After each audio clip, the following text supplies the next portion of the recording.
Lumea trăiește niște momente pe care nu le-a mai trăit de mult. Lucrurile se mișcă cu viteză amețitoare. Trump este partea unui sistem care probabil a fost pregătit de foarte mulți ani. Iar Statele Unite este foarte asemănătoare României de astăzi. Clasa politică de acolo este în mare parte constituită din indivizi cu o educație precară, adunați mai mult pe interese decât pe calificare, care nu știu bine ce au de făcut, cârpesc, diplomația e dezastru. Practic, Statele Unite astăzi nu mai are diplomație. A redus-o la zero. Diplomații de carieră nu se mai regăsesc în stafful american. America a fost subiectul unui plan diabolic început din vremea Uniunii Sovietice. Acel proiect era numit la vremea respectivă IDEOLOGIE SUBVERSIVă. În zilele noastre ar fi inginerie socială, Acest proiect a fost meticulos gândit de KGB-ul sovietic în laboratoarele lui. Vă voi prezenta un filmuleț cu cel mai bun specialist sovietic în ideologie subversivă. Acest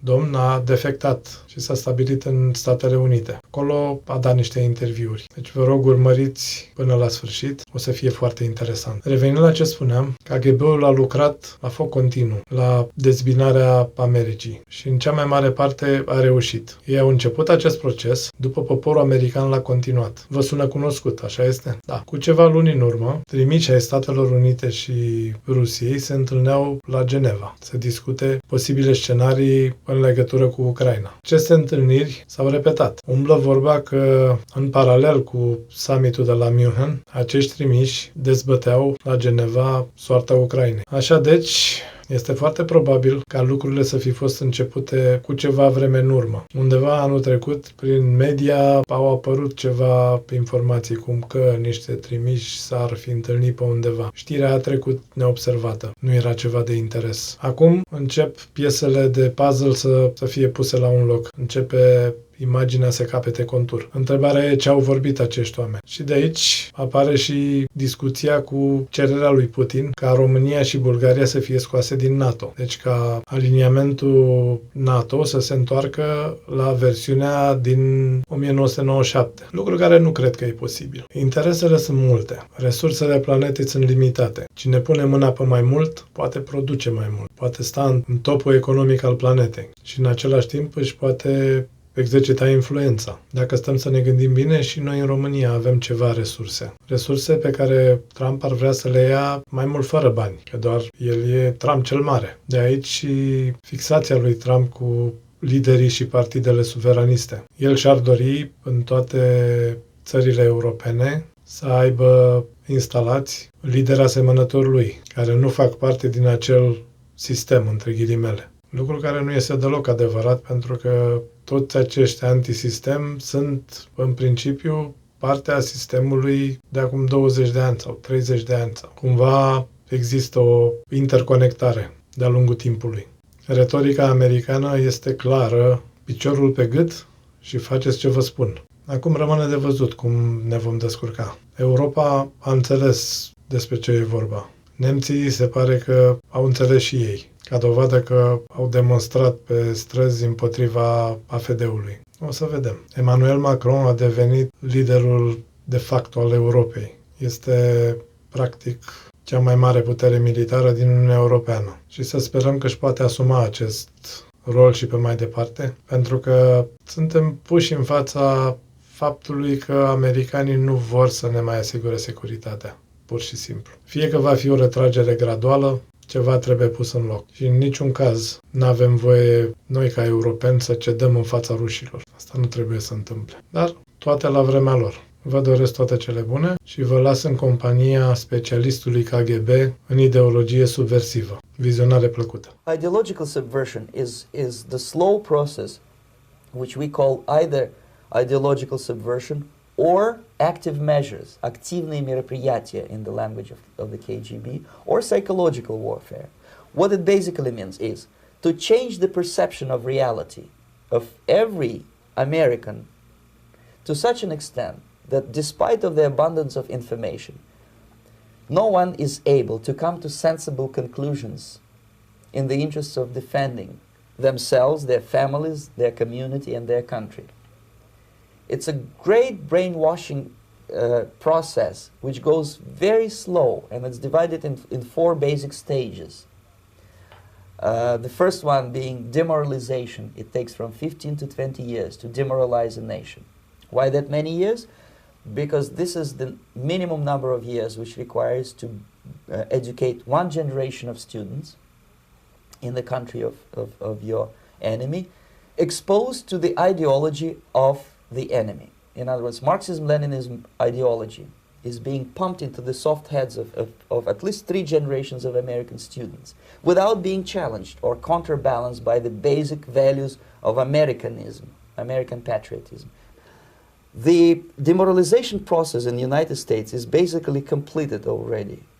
For the last 25 years, actually it's overfulfilled, because demoralization now reaches such areas where previously not even Comrade Andropov and all his experts would even dream of such a tremendous success. Most of it is done by Americans to Americans, thanks to lack of moral standards. As I mentioned before, exposure to true information does not matter anymore. A person who was demoralized is unable to assess true information. The facts tell nothing to him. Even if I shower him with information, with authentic proof, with documents, with pictures, even if I take him by force to the Soviet Union and show him concentration camp, he will refuse to believe it until he is going to receive a kick in his fat bottom. When a military boot crashes his balls, then he will understand, but not before that. That's the tragic of the situation of demoralization. The next stage is destabilization. This time, subverter does not care about your ideas and the patterns of your consumption. Whether you eat junk food and get fat and flabby, doesn't matter anymore. This time, and it takes only from 2 to 5 years to destabilize a nation, what matters is essentials: economy, foreign relations, defense systems.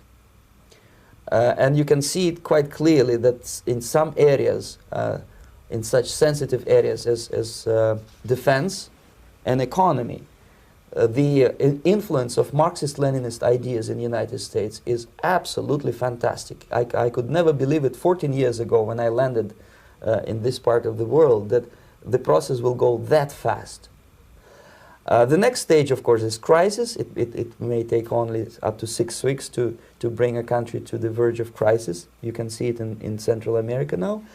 And after crisis, with a violent change of power, structure, and economy, you have so-called the period of normalization. It may last indefinitely.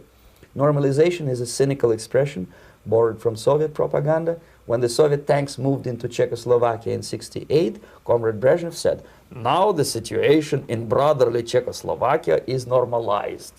This is what will happen in the United States if you allow all these schmucks to bring the country to crisis, to promise people all kind of goodies and the paradise on earth, to destabilize your economy, to eliminate the principle of free market competition, and to put a big brother government in Washington, D.C., with benevolent dictators like Walter Mondale, who will promise lots of things, never mind whether the promises are fulfillable or not. Your leftists in the United States, all these professors and all these beautiful civil rights defenders, they are instrumental in the process of the subversion only to destabilize the nation. When their job is completed, they are not needed anymore. They know too much. Some of them, when they get disillusioned, when they see that Marxist-Leninists come to power, obviously they get offended. They think that they will come to power. That will never happen, of course. They will be lined up against the wall and shot. But they may turn into the most bitter enemies of Marxist-Leninists when they come to power. And that's what happened in Nicaragua. You remember most of these former Marxist-Leninists were either put to prison or one of them split, and now he's working against Sandinistas. It happened in Grenada when Maurice Bishop was already a Marxist. He was executed by a new Marxist who was more Marxist than this Marxist. Same happened in Afghanistan when first there was Taraki, he was killed by Amin, then Amin was killed by Babrak Karmal with the help of KGB. Same happened in Bangladesh when Mujibur Rahman, very pro-Soviet leftist, was assassinated by his own Marxist-Leninist military comrades. It's the same pattern everywhere. The time bomb is ticking. With every second, the disaster